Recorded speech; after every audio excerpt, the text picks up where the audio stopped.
My name is Jade Allen, and I am a freshman classified as a junior to the credits from Lone Star College. I live with sickle cell anemia, a psychology major at Prairie View A&M University, and I love it there.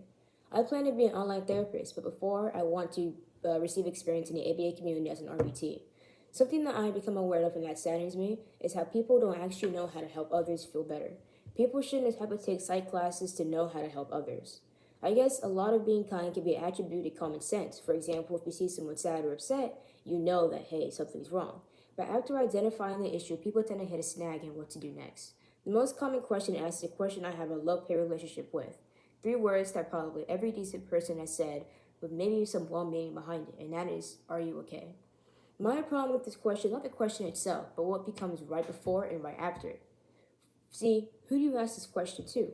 For a more obvious example, if someone is crying, someone may ask them, hey, are you okay? But the thing is, they're obviously not okay, and when people ask that, they expect 1 of 3 things to happen.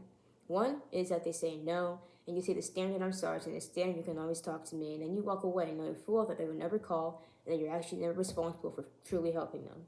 2, they could say no, and you will actually sit there and help them feel better. And 3, they say yes, either because they're actually okay, or because they don't want to feel like a bother. Now, when most people ask someone else, are you okay, they expect that person to say yes, and they expect to walk away, feeling like they did a great thing, when in reality they did nothing. See, the problem isn't the question, it's the stigma behind it. Most people who ask this question don't expect to actually help. Most importantly and harmfully, the people who are asked this question don't really expect to receive help.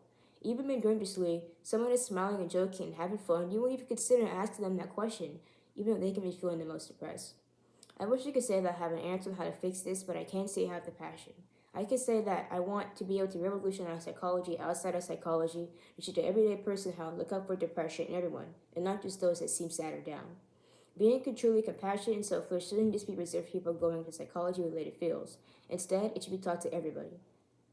I don't plan on walking away, and I truly mean to help when I ask, are you okay? And I think having kids from a younger age to learn basics of psychology on an institutional level will be critical for them to grow up truly meaning to help others and never feeling ashamed of allowing themselves to be helped by others. I think this is especially important to the African American community because there is a huge negative stigma around therapy. Being able to reach kids outside of therapy is necessary and infinitely helpful. My name is Jade Allen, and I thank you for your consideration.